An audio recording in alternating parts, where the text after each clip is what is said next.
Hello friends, you are watching commerce winner with Gaurav Verma. अगर आप अच्छा कुछ देख रहे हैं तो वो कॉमर्स विनर देख रहे हैं। बट इस वीडियो में मैं आपके लिए कुछ अच्छे इंपॉर्टेंट टॉपिक्स लेके आया हूँ, तो वो आपको समझने हैं और वो उसके बारे में हमें जानना है। ठीक है, तो यहाँ पर जो हमारा चैप्टर कंटिन्यू चल रहा है वो जर्नल एंट्री चल रहा है। अभी तो कोई ऐसी इंफॉर्मेशन नहीं है कि हम कुछ थियोरेटिकल कंसेप्ट कर रहे हैं। मैंने लगभग जर्नल एंट्रीज की जो सारी इंफॉर्मेशन है वो आपको बता दी है, लेकिन कुछ बच्चों की कमेंट्स में प्रॉब्लम आ रही है कि सर एक डेबिट क्रेडिट रूल्स की भी हमें वीडियो बता दीजिएगा, जिससे कि हम एंट्रीज को रिकॉर्ड करने में इजी हो चुके। ठीक है, तो बेटा मैं आपको बता देता हूं डेबिट क्रेडिट रूल्स जो होते हैं उसको किस तरीके से मैनेज करना है, किस तरीके से हम कर सकते हैं। चलो कुछ रूल्स लिखते हैं बेटा। जब आप जर्नल एंट्रीज करोगे आप इसकी हेल्प से भी बहुत आसानी से जर्नल एंट्री कर पाओगे। और जो जर्नल एंट्रीज का हमारा चैप्टर चल रहा है, उम्मीद रखता हूं कि वो आपको समझ में आ रहा होगा और आप उसके क्वेश्चंस करने की कोशिश कर रहे होंगे। ठीक है बेटा? हाँ सर, हम बिल्कुल कर रहे हैं। Very good. तो ये है आपकी क्लासिफिकेशन एट ए ग्लांसेस। ठीक है, तो इसमें टाइप्स ऑफ अकाउंट्स की बात करने वाला हूं मैं। इसको बहुत इंपॉर्टेंट बात है, ये आपकी हेल्पफुल रहेगा। किस चीज के लिए? आपकी जर्नल एंट्री करने के लिए, जिनको प्रॉब्लम हो रही है। नहीं तो कुछ स्टूडेंट्स ऐसे हैं जो कि रूल्स फॉलो करते हैं और रूल्स, गोल्डन रूल्स एप्लीकेबल कर रहे हैं, जिसकी हेल्प से वो क्वेश्चंस को इजी तरीके से कर पा रहे हैं। ठीक है, कोई दिक्कत नहीं। बट याद रखना, हमारी डबल एंट्री सिस्टम फॉलो चलता है। एक अकाउंट्स में दो ही जगह होती हैं, या तो डेबिट होगी या क्रेडिट होगी। तो यहां पर मैं आपको बताने वाला हूं क्या इफेक्ट होगा और क्या नहीं होगा। Account to be credited. ठीक है, तो जरा देख लेते हैं। तो सबसे पहले एक अकाउंट्स होता है यहां पर क्या? एसेट्स। यदि हम एसेट्स की बातें करें, किसकी बातें करें? एसेट्स की। अगर एसेट्स जो है बढ़ती हैं, बढ़ने का मतलब क्या है कि जब हम बिजनेस में कोई भी एसेट्स परचेज करके लाते हैं तो उसको हम जनरल एंट्री में डेबिट दिखाते हैं। क्यों? क्योंकि अगर एसेट्स को आप इंक्रीज करोगे तो उसको हमें डेबिट करना होता है। क्या करना होता है? डेबिट। अगर उसको कम करना होगा, दैट इज, मैं अगर यहां बता दूं इस तरीके से चलते हैं, तो दिस इज द डिक्रीज। ये क्या हो जाएगी? डिक्रीज। अगर एसेट्स को हम इंक्रीज करते हैं यानी कि डेबिट कर देते हैं तो वो इंक्रीज हो जाती है। अगर एसेट्स को हम क्रेडिट कर देते हैं तो ये क्या हो जाता है बेटा? डिक्रीज। दूसरा, अगर यहीं पर हम बात करें लायबिलिटी की, किसकी बातें करें हम? लायबिलिटी की। तो लायबिलिटी जो है, अगर आप डेबिट कर रहे हो तो वो डिक्रीज हो जाएगी, अगर आप उसको क्रेडिट कर रहे हो तो वो इंक्रीज हो जाएगी। ये इसका एक नेचर है, ये एक नेचर है। जैसे अगर हम कैपिटल अकाउंट्स की बात करें यहां पर, तो कैपिटल अकाउंट्स का भी ये सेम प्रोसीजर है जैसे कि हमारी लायबिलिटीज का होता है। ये एक तरीके की इंटरनल लायबिलिटीज होती है। ये बात समझ में आ रही होगी। फिर यहां हम बात करें अगर रिवेन्यू अकाउंट्स की। रिवेन्यू अकाउंट से मतलब क्या है बेटा? रिवेन्यू अकाउंट से मतलब होता है कि बिजनेस में बार बार होने वाले जो खर्चे होते हैं उसको हम रिवेन्यू में रिकॉर्ड करते हैं। ठीक है, तो डिक्रीज हो जाएगी अगर डेबिट करोगे, और क्रेडिट करोगे तो ये बेटा क्या हो जाएगा? एक तरह से, सॉरी, ये रिवेन्यू जो है यहाँ पर, ये ध्यान से देखें, ये रिवेन्यू वो नहीं है।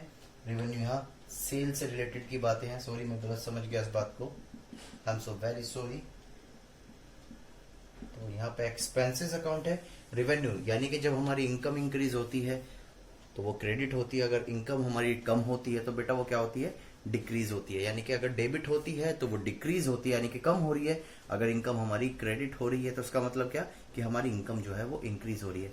अगर ऐसे ही हम खर्चे की बात देखें तो खर्चे अगर डेबिट होते हैं तो क्या हो जाते हैं? इंक्रीज हो जाते हैं। और यदि क्रेडिट हो जाते हैं तो ये क्या हो जाते हैं? डिक्रीज। तो ये रूल्स अगर आपके दिमाग में सेट हो चुके हैं तो इसके बेस पर आप जर्नल एंट्री बहुत इजी तरीके से सोल्व कर पाओगे। ये बहुत ही सिंपल तरीका होता है। एसेट्स जब भी हम परचेस करते हैं, एग्जांपल में फिट करके देख लेते हैं जरा हम। मैं सारी क्लियर कर देता हूं एक बार, इसको मैं रफ करने वाला हूं यहां से। चलो जरा ध्यान से देखते हैं हम क्या चीज समझना चाह रहे हैं। जैसे सपोज करो बेटा ये शोरूम है, ठीक है, ये क्या है आपका शोरूम, ठीक है। अब इस शोरूम के अंदर ये दो तरह की कारें परचेज कर गई हैं। अभी बताऊंगा इसके पीछे इंटेंशंस क्या है। ड्राइंग्स मेरी इतनी अच्छी नहीं है बट मैं ट्राई करता हूं। ये अब बच्चे सोच रहे होंगे जैगवार है, मर्सिडीज है, आई डोंट नो, ठीक है। ऐसी करते करते ये और भी छोटी बहुत सारी गाड़ी है, ठीक है। तो ध्यान से, शोरूम में जब ये परचेज करी गई, ये परचेज करी गई है किस चीज के लिए, कि जिससे कि एम्प्लॉय को ऑफिस से घर और घर से ऑफिस को छोड़ा जाए, यानी कि हमें इसे बिजनेस में यूज करना है। That is meant of hold purpose. ये किस पर्पस के लिए परचेज करी गई है, होल्ड पर्पस के लिए, ठीक है। यही अगर इसकी बातें करें तो इसकी इंटेंशंस थी फॉर सेल, यानी कि शोरूम में जो ये परचेज करी गई ये वाली गाड़ियां, कारें, ये करी गई हैं आपको सेल करने के लिए, ठीक है। तो जरा ध्यान से देख लेते हैं इसकी जर्नल एंट्रीज। मैं आपको क्या बताना चाह रहा हूं, मैंने आपको बताया था अपनी, जिन्होंने मेरी स्टार्टिंग से वीडियो देख रहे हैं वो मैं समझा चुका हूं उनको। अगर आप कोई भी एसेट्स परचेज करते हो किस पर्पस के लिए, उसे होल्ड करने के लिए, यानी कि आपकी इंटेंशन उसे सेल करने की नहीं है, उसे बिजनेस में होल्ड करने की है, तो बेटा वो हो जाती है हमारी क्या, फिक्स एसेट्स। क्या हो जाती है वो, फिक्स एसेट्स। ये बात समझ में आती है। और यदि आप यहां पर कोई जो गुड्स है परचेज कर रहे हैं किस पर्पस के लिए, सेल करने के लिए, तो ये हो जाती है बेटा हमारा स्टॉक। क्या हो जाता है, स्टॉक। और स्टॉक कवर होता है किसके अंदर, करंट एसेट्स के अंदर। ये बात समझ में आती होगी, क्लियर है। तो बेटा जब इंटेंशंस अलग है तो जाहिर सी बात है एंट्री भी क्या होनी चाहिए, अलग होनी चाहिए। आइए हम इस केस में क्या कर लेते हैं, कुछ एग्जांपल के साथ एंट्री पास कर लेते हैं, तो वो आपको समझना जरूरी है। चलो देखते हैं जरा। एक शोरूम है, ठीक है, जो परचेज करता है क्या, शोरूम ने परचेज करी है 1 lakh rupees, sorry 10 lakh rupees की एक कार, बस इतना ही लिखा हुआ है, ठीक है। अब यहां पर जो कार ये परचेज करी है, अगर क्वेश्चन में इतना ही लिखा हुआ है तो हम ये मानकर चलते हैं कि ये जो परचेज किया गया है ये होल्ड पर्पस के लिए करा है, इसे हमें फ्यूचर में सेल करने की कोई भी इंटेंशन नहीं है, ठीक है। तो ध्यान से देखें, मुझे बताओ ये हमारे पास शोरूम है, ये क्या है बेटा, शोरूम है। तो जब हम ये परचेज करके ला रहे हैं तो हमारी एसेट्स इंक्रीज हो रही है या डिक्रीज हो रही है। हम जानते हैं, मैंने आपसे अभी बताया था कि यदि हम कोई भी चीज परचेज करके ला रहे हैं इंटेंशन के साथ ये ला रहे हैं कि इसे हमें होल्ड करना है, और होल्ड अगर करेंगे तो उसका बेनिफिट फ्यूचर में मिलेगा, जिसका बेनिफिट फ्यूचर में मिलता है वो हो जाती है आपकी क्या, एसेट्स। तो मुझे बताएं कि जब ये परचेज करके लाएंगे तो हमारी एसेट्स इंक्रीज हो रही है, डिक्रीज, सर इंक्रीज हो रही है। तो अभी हमने सीखा था अगर एसेट्स इंक्रीज हो रही हैं तो डेबिट कर दो। तो यहां पर बेटा नाम उसी का आएगा जो हमने परचेज किया है, कार परचेज करी है तो कार, और हमारी जेब से क्या चला जाएगा, पैसा, ठीक है। बट एक बात, ये बच्चे जो हैं यहाँ पर कंसेप्ट यही यूज करते हैं, जो आया वो डेबिट, जो चला गया वो क्रेडिट। बेटा ये कंसेप्ट थोड़ा गलत है। कैसे, ध्यान से देखें, मैंने आपको रियल अकाउंट्स के बारे में समझाया था और बताया था क्या, इसके रूल्स कहते हैं कि अगर एसेट्स आ रही है तो डेबिट करें और जा रही है तो क्रेडिट। और आपको पता होना चाहिए कि ये भी हमारे लिए एसेट्स है, और जो इसके बदले जो हम कैश पेमेंट कर रहे हैं वो भी एक एसेट्स ही है। समझ पा रहे हो कि जो हम परचेज कर रहे हैं वो भी एसेट्स है, और जो उसकी रिस्पेक्ट में हम पेमेंट कर रहे हैं वो भी तो क्या है बेटा, एसेट्स ही है। तो यहां पर देखो, जब आपकी एसेट्स इंक्रीज हुई तो इस वजह से हमने उसको क्या कर दिया, डेबिट कर दिया। लेकिन यहाँ पर आपकी एसेट्स जो है कम हो रही है, यानी कि आपकी जेब से पैसा जा रहा है, तो उस वजह से हमने उसे क्या कर दिया, क्रेडिट कर दिया। ये बात समझ में आई या नहीं, मैं उम्मीद रखता हूँ ये पॉइंट्स आपको क्लियर समझ में आ गए होंगे। तो इसकी इंटेंशंस यहाँ पर क्या बन जाएगी, being car purchase, being car purchase. ये बड़ी सिंपल सी बातें हैं। यहां पर ये कंसेप्ट मैं उम्मीद रखता हूं कि आपका खत्म हो गया होगा। ठीक है। लेकिन अगर हम कहीं इसी बात को दूसरे तरीके से देखें, दूसरे तरीके से किस तरीके से देखना है, अगर इस बात को हम दूसरे तरीके से देखें कि हमारी जो इंटेंशन है कार को परचेज करने की, वो है उसको सेल करने की, तो यहां पर बेटा जो एंट्री है वो चेंज हो जाएगी। वो चेंज कैसे होगी उसको हमें देखना जरूरी है। लो आज हम उसको देख लेते हैं। चलो अब ध्यान से देखना है, किस तरीके से देखना है इसको हम। यहां पर होता क्या है, अब जैसे मेरे पास जो शोरूम होते हैं या कोई भी दुकान वगैरह होती है, ठीक है, अब इसमें जो कार है वो सेल होने के लिए, अब जरूरी थोड़ा ना एक तरह की कार है, कोई टॉप मॉडल है, कोई मिडिल लेवल है मॉडल है, कोई हाईएस्ट मॉडल है, डिफरेंट टाइप ऑफ मॉडल्स इसके अंदर गाड़ियों के रखे हुए हैं, ठीक है। लेकिन एक कॉमन सेंस यही है, एक कॉमन पॉइंट यही है सभी गाड़ियों के लिए कि हम उसको सेल करेंगे। शोरूम क्या कहता है कि हम उसको सेल करेंगे।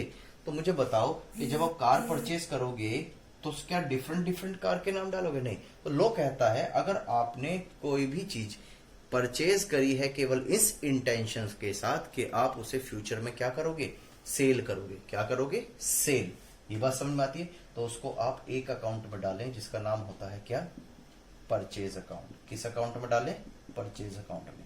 और जेब से हमारी कैश तो जाएगा ही। ये बात समझ में आई? तो ये हमारे हो गए यहां पर 1 करोड़ में इसको ले लेता हूं।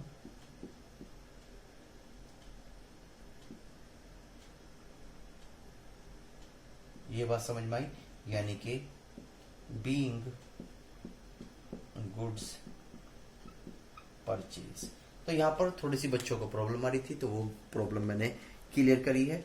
अब आइए हम चलते हैं क्वेश्चंस की तरफ। मैं उम्मीद रखता हूं कि ये पॉइंट छोटे से थे, ये रिवीजन करने वाले थे, ये हमने कर लिए। चलो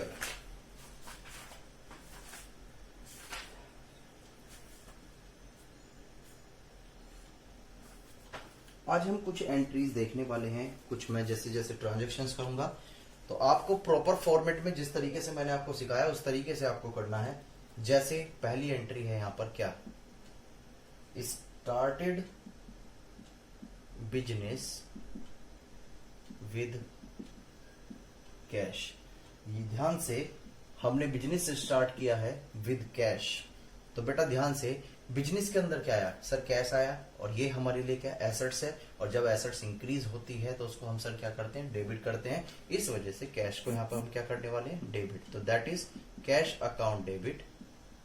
लेकिन यहां पर हमारी एक जिम्मेदारी बन जाती है और इसको हम बोल देते हैं कैपिटल अकाउंट्स, क्योंकि ये पैसा जो लाया है किसके लिए लाया है, कैपिटल के लिए। Being amount bring for business start, for business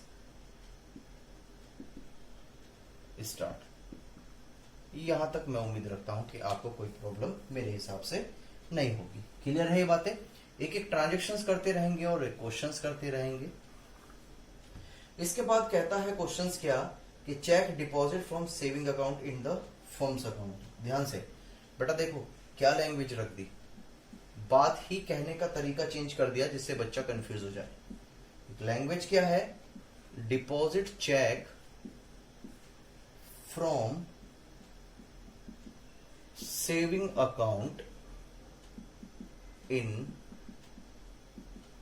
firms account. ध्यान से, हुआ क्या, मेरा कोई सेविंग अकाउंट है और मैंने अपने सेविंग अकाउंट से, ध्यान से, मैंने अपने सेविंग अकाउंट से क्या काम किया है, फर्म के अकाउंट्स में डिपॉजिट किया है। मैंने जो चेक जो है वो डिपॉजिट किया है किससे, अपने सेविंग अकाउंट से। तो बेटा कहीं ना कहीं ये भी, जब हम अपने पर्सनल अकाउंट से फर्म के अकाउंट में कोई पैसा डिपॉजिट करते हैं तो वो भी हमें कैपिटल की तरह ही ट्रीट किया जाता है। तो यहां पर ध्यान से, हमने चेक डिपॉजिट करा है तो चेक जहां भी होगा वहां बैंक आ जाएगा, यानी कि बिजनेस के पास क्या आया, बैंक में पैसा बढ़ गया होगा, क्योंकि बैंक भी हमारी एसेट्स है। और जब एसेट्स इंक्रीज होती है तो डेबिट कर देते हैं, और साथ में इसको भी हम क्या बोल देंगे यहाँ पर, कैपिटल। ठीक है, क्या बोल देंगे इसको भी हम यहाँ, capital. That is 2 lakh rupees. Clear है ये बातें? Very good. और इसे लिख देंगे बीइंग कैपिटल इंट्रोड्यूस, यानी कि यहां पर हम और कैपिटल लेके आए हैं। सिंपल है ये बातें? Very good. चलो आगे की तरफ चलते हुए हैं, ये छोटी छोटी ट्रांजेक्शन है जो हमें कंप्लीट करेंगी। रिसीव फ्रॉम राम, ध्यान से, रिसीव फ्रॉम राम, राम से रिसीव करा है। कितनी अमाउंट रिसीव करी है? 50,000। तो एक जाहिर सी बात है कि आप राम से रिसीव कर रहे हो तो आपने कभी सेल करा होगा। इस क्वेश्चन में अभी अब तक कोई भी सेल नहीं दे रखी है, इस वजह से बस ये पहली ट्रांजैक्शन है तो हम इसको ही रिकॉर्ड करने वाले हैं। भाई जब आप रिसीव कर रहे हो राम से तो मुझे बताओ क्या आया होगा? सर पैसा आया होगा, और पैसा बेटा आपके लिए एसेट्स है, और जब एसेट्स इंक्रीज होती है तो क्या करते हैं? डेबिट। तो that is cash account debit. और किसका नाम चला गया होगा ऐसा हम सोच रहे हैं? राम का। लेकिन नहीं, आपको इस तरीके से एंट्री पास नहीं करनी बेटा, ध्यान से। मुझे वो बताओ, जब आपने किसी को गुड सोल्ड करा होगा क्रेडिट बेसिस पर, तभी तो उस बेस पर पैसे मांग सकते हो। भाई यहां पर मैंने राम को अगर सोल्ड किया है तभी तो मैं उससे पैसे मांग सकता हूं ना, वरना मेरा तो कोई हक नहीं है कि मैं उससे पैसे मांगू। बिल्कुल सही कह रहे हैं सर। तो इस केस में क्या होगा कि मैंने जो है इसको गुड सोल्ड किए होंगे, किसको? मिस्टर राम को। क्लियर है? और अब वो मुझे क्या कर रहा है? पेमेंट कर रहा है। तो बेटा ध्यान से, जिसको हम गुड्स उधार बेचते हैं यानी कि क्रेडिट बेसिस पर बेचते हैं उसे बोलते हैं डेटर, जिसका नाम होता है देनदार, यानी कि ये मुझको अमाउंट देगा। ठीक है? तो बेटा ये ध्यान से, जब हम किसी को उधार बेचते हैं तो एक एस्टिमेट लगाते हैं कि ये पेमेंट आज नहीं तो कल, कल नहीं तो परसों देगा ही देगा। और हम जानते हैं अच्छी तरीके से जिसका बेनिफिट फ्यूचर में मिलता है वो सारी की सारी एसेट्स ही होती हैं। क्या होती हैं वो? एसेट्स। ठीक है ये बातें? तो ध्यान से, जब आपने इसको सोल्ड किया होगा कुछ इस तरीके से एंट्री बनी होगी, Ram account debit to sale, कुछ इस तरीके से बनाई होगी। और आज राम आपको अमाउंट पे कर रहा है तो सीधी सी बात है आपके पास क्या आ रहा है? एसेट्स आ रही है तो इंक्रीज हो रही है, तो आपने डेबिट कर दी। ठीक है, 50,000 रुपीज से। लेकिन ध्यान से, अब आप जिसने आपकी पेमेंट कर दी राम ने, उतनी अमाउंट से उसका अकाउंट हम क्या करने वाले हैं? कम करने वाले हैं। क्या करने वाले हैं बेटा? कम। यानी कि हमने राम से अमाउंट जो है रिसीव कर ली। तो इसकी क्या एंट्री बन जाएगी? Being amount received from Ram. Clear है ये बातें? Very good. चलो, बहुत अच्छी तरीके से हम कर पा रहे हैं इस चीज को। समझना जरूरी है बेटा, रटना नहीं है। ठीक? और आगे की तरफ बढ़ते हैं, जरा इसको मैं रफ करने वाला हूं इस चीज को भी। अब दूसरी ट्रांजैक्शंस लेके चलने वाले हैं हम इस केस में। Purchase good from cash. अरे सर इसे तो हम करेंगे। अरे बेटा मैं करूंगा ना, आप केवल टेक्निकल चीजें करें। वो सॉरी, टेक्निकल चीज बातें मैं करूंगा, आसान बातें आप खुद करें। अभी गुड्स मैंने परचेज किया है फॉर कैश, तो ये बहुत टफ एंट्री है, तो इस वजह से इसको मैं ही करूंगा। नहीं sir please please please sir हम ही करने दो ना। अरे रुको सही बेटा, चलो ध्यान से, फिर वही वाली बातें, सिंपल है, इसमें कोई भी ऐसी बातें नहीं है। Purchase account debit to cash, that is 15,000 rupees. बहुत सिंपल सी बातें हैं ये वाली। तो बीइंग गुड्स परचेज, इसकी हम नरेशन पास कर देंगे, कोई दिक्कत नहीं। चलो, सोल्ड गुड टू मिस्टर हरी, यानी कि हमें क्या करा? सोल्ड करा है गुड्स हरी को। तो भैया जब हरी को सोल्ड कर रहे हैं तो वो हमारा डेटर है, यानी कि हमारी एसेट्स इंक्रीज हो रही है, तो हम उसको क्या करेंगे? डेबिट करने वाले हैं। क्या करने वाले हैं? Debit. Hari's account debit to sale. कितनी अमाउंट से सेल करने वाले हैं? That is 12,000। मैं उम्मीद रखता हूं कि ये पॉइंट आपको समझ में आ रहे होंगे, यानी कि बीइंग गुड्स सोल्ड। सिंपल है बिल्कुल, कोई भी ऐसी मुसीबत मेरे हिसाब से नहीं होनी चाहिए। एक दो ट्रांजैक्शंस हमेशा ऐसी आती है जो थोड़ी प्रॉब्लम कर सकती हैं, बट ये सारी एंट्री बहुत सिंपल है आपके लिए। चलो, पेड टू राम अवतार। बस ध्यान से, हम किसकी पेमेंट कब करेंगे? जब हमने किसी से उधार लिया होगा। तो जब पेड की बात आ रही है तो हमारी जेब से अमाउंट जा रही है, यानी कि कैश गया होगा, क्योंकि चेक की बात ही नहीं हो रही। और जब एसेट्स जाती है यानी कि डिक्रीज होती है तो क्रेडिट करते हैं। लेकिन ध्यान से, हमारी लायबिलिटीज भी कम हो रही है। और जब लायबिलिटीज, अभी मैंने आपको बताया भाई, जब ये हम राम अवतार को पेमेंट कर रहे हैं, इसका मतलब क्या? कि कभी हमने इससे पास्ट में क्या परचेज किया हो? कोई गुड्स परचेज किया होगा जिसकी वजह से हमारी लायबिलिटी बढ़ गई थी। ठीक है, आज हम उसकी पेमेंट कर रहे हैं तो हमें लायबिलिटी क्या हो रही है, डिक्रीज। और जब लायबिलिटी डिक्रीज होती है तो उसको हम डेबिट कर देते हैं, यानी कि जो राम अवतार है उसका नाम को हम डेबिट कर देंगे। ये बात समझ में आती है? Very good, that is Ram avatars account debit. बहुत अच्छे, बहुत अच्छे। कितना? 40,000 रुपीज। तो इसका ये क्या सॉल्यूशन होता है, बीइंग अमाउंट पेड। मैं उम्मीद रखता हूं कि ये पॉइंट्स आपको अच्छी तरीके से समझ में आ रहे होंगे। Is that clear? Clear sir, clear, very good. चलो, इसके आगे की अगर हम बातें करें, रिसीव फ्रॉम हरी से, यानी कि अब हुआ क्या, मैसेज हरी से हमने रिसीव करा है। तो ध्यान से, जब हम रिसीव कर रहे हैं, यानी कि अगर हम बात करें, ये क्वेश्चंस कह रहा है रिसीव फ्रॉम हरी, कितनी अमाउंट, 10,000। तो कोई बात नहीं, हमारे पास क्या होगा सर, हमारे पास आया होगा कैश। क्या होगा, कैश। और यहां पर किसका नाम चला गया होगा, हरी का, यानी कि हरी हमारा डेटर था, उसने हमारी अमाउंट पे कर दी। तो अब उसका नाम हम क्या करने वाले हैं, अपनी बुक्स ऑफ अकाउंट से खत्म करने वाले हैं, यानी कि हटाने वाले हैं। तो दैट इज 10,000 रुपीज। तो being amount received from, amount receive from Hari. Clear है ये बातें? सिंपल सी बातें हैं, वेरी गुड। बस अब कुछ नहीं करना। इसके बाद जो क्वेश्चंस में दे रखा है बहुत सिंपल है सर, उसे तो बेटा मैं ही करूंगा क्योंकि वो सबसे ज्यादा मुश्किल बातें हैं। तो प्लीज आप ना करें और बच्चे दूर ही रहे इस क्वेश्चन से। Paid rent, oh my God sir, इसे तो प्लीज हमें करने दो, प्लीज देखो, प्लीज। नहीं बेटा, ध्यान से, बेटा ध्यान से। आपने कैश पेड कर दिया, जाएगा तो कैश ही ना, नाम रेंट का है लेकिन कैश ही जाएगा। और रेंट जो है वो आपके लिए खर्चा है। और हमने पढ़ा था नॉमिनल अकाउंट के रूल्स क्या कहते हैं, कि सारे के सारे expenses and losses are debit. तो यहाँ पे आ जाएगा आपका क्या, rent account debit, that is 28,000।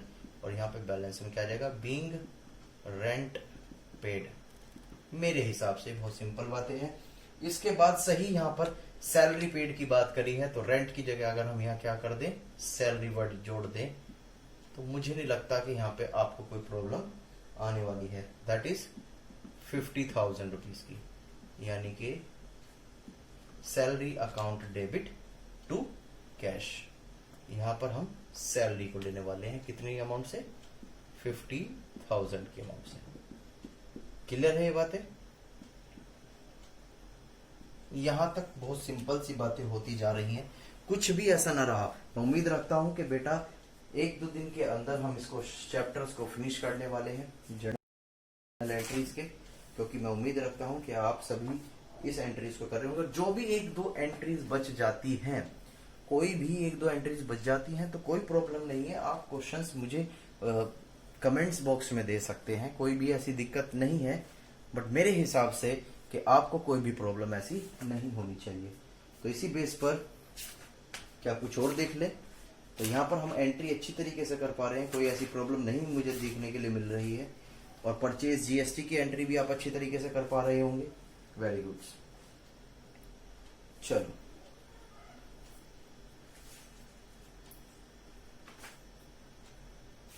कुछ करते हैं, कुछ देखते हैं।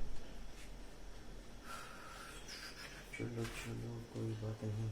चलो, मैं कुछ क्वेश्चंस, अब इसमें लास्ट टाइम है, हम क्वेश्चंस हर बार करते रहेंगे। ये क्वेश्चंस करने भी जरूरी है, एमसीक्यू बेस्ड क्वेश्चन है, कोविड-19 है, कब पता है सिचुएशन सुधरे, क्या जाने अगली बार ये क्वेश्चंस एमसीक्यू बन के आए।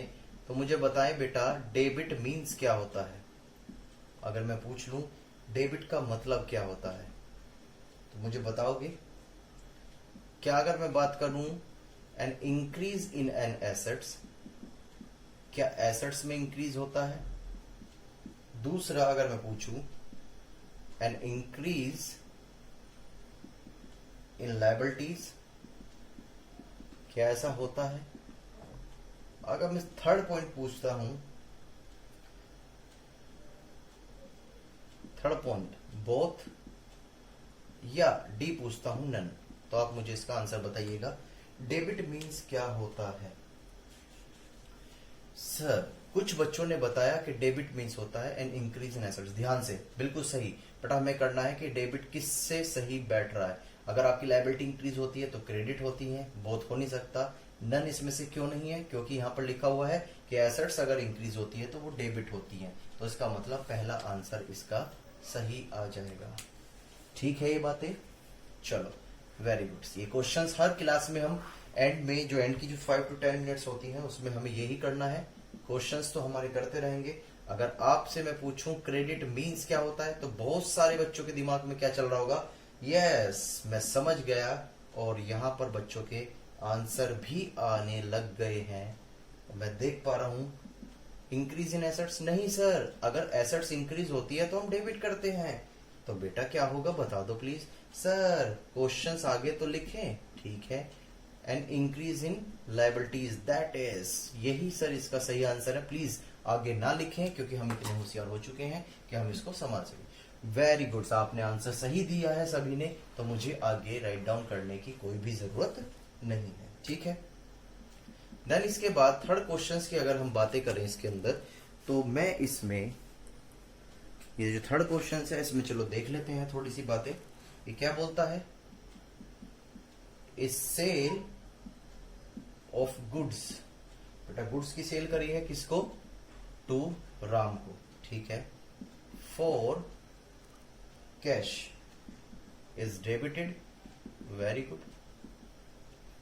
टू, अगर हम सेल करते हैं किसको? राम को, तो मुझे बताओ फॉर कैश। ध्यान से बेटा, कैश में सेल करी है तो इसका मतलब क्या होगा? अगर सेल कैश में करी है तो सर हमारे पास कैश ही आया होगा ना डेबिट में, तो वेरी गुड। तो इसका आंसर हो जाएगा बेटा यही, यानी कि कैश। अगर मैं ए की बात करूं, क्या राम डेबिट आएगा? अगर मैं यहाँ बी की बात करूं, क्या कैश अकाउंट डेबिट आएगा? यस, तो यहां पर कैश अकाउंट डेबिट आने वाला है। पक्की है ये बातें? चलो वेरी गुड। मैं उम्मीद रखता हूं कि ये पॉइंट्स आपको समझ में आ रहे होंगे। तो लास्ट क्वेश्चंस जो है इस वीडियो का वो भी देख लेते हैं हम। वो क्या है? ए विड्रॉ, यहां पर जो है विड्रॉ करी है, ठीक है, ऑफ कैश की। किसकी? कैश की। फ्रॉम बिजनेस, किससे? बिजनेस से। By the proprietor, by the proprietor, ठीक है, इज क्रेडिटेड। क्वेश्चन पूछ रहा है कि आपने जो विड्रॉ करा है ऑफ कैश फ्रॉम बिजनेस से by the proprietor is credit. यहां पर क्रेडिट में क्या होने वाला है? बस सीधी सी बात है कि आप कैश विड्रॉ कर रहे हैं तो आपके पास से क्या कम हो रहा है? बिजनेस के पास से। सर जाहिर सी बात है कैश जा रहा है तो कैश ही कम हो रहा होगा, क्योंकि एसेट जब डिक्रीज होती है तो क्रेडिट करते हैं। बस कुछ ना रहा बेटा, कुछ ना रहा। इसका आंसर क्या आ जाएगा आपका? क्रेडिट आ जाएगा। क्या आ जाएगा? क्रेडिट। सॉरी, क्रेडिट वैसी भावनाओं में भावा दिया मुझको बेटा, कैश आ जाएगा। क्या आ जाएगा? कैश। क्यों? क्योंकि एक पार्टनर्स ने जो है पैसा विड्रॉ किया है बिजनेस से, इस वजह से कैश ही तो कम होगा। ये बातें ठीक है। ये इस वजह से मैंने रिपीट करी है कि कुछ बच्चों ने बोला था कि सर एक बार फिर मुझे हमें बता दीजिएगा, इसमें कुछ ऐसा नहीं लगता था। लेकिन विश्वास रखना कि नेक्स्ट क्लास में हम जो है एक नए कंसेप्ट के साथ, ठीक है, यानी कि नए क्वेश्चंस के साथ जरूर मिलेंगे। तो बेटा आपसे यही रिक्वेस्ट है मेरी कि आप जो कंटिन्यू वीडियो देख रहे हैं इसका बेनिफिट उठाएं। जब स्कूल ओपन होंगे तब की तब देखी जाएगी। फिलहाल अभी के लिए जितना भी समझ में आता है ओके। अगर कुछ चीज नहीं समझ में आती तो आप मुझसे कमेंट्स में या कैसे भी फोन करके कैसे भी पूछ सकते हैं। कोई भी मुझे इसमें प्रॉब्लम नहीं है। बच्चा पढ़ने वाला चाहिए और मैं बताने के लिए रेडी हूँ, because I am the teacher and this is my responsibility to solve every problem of the student. So बस मैं आपसे लास्ट बार यही कहना चाहूंगा कि इन बेनिफिट्स जरूर उठाएं, इन वीडियो का कंप्लीट वॉच करें और इसे इग्नोर ना करें, स्किप ना करें, ठीक है। इससे मेरा भी बेनिफिट्स है और कुछ बेनिफिट्स आपका भी हो जाना चाहिए। मेहनत से हम वीडियो प्रिपेयर करते हैं, ठीक है, और हमारी ये एक तरह से मिशन है जिससे कि बच्चों को घर बैठे स्टडी अच्छी तरीके से मिल जाए, ठीक है। अगर कोई भी मेरे पढ़ाने में भी कोई प्रॉब्लम्स आती है कि मुझे ये चेंजेस करने चाहिए तो प्लीज मैं आपसे जरूर वो शेयर करना चाहूंगा। आप मुझे कमेंट्स में जरूर बताएं, मैं उनको नेक्स्ट वीडियो में ज़रूर पॉइंट ऑफ करूँगा।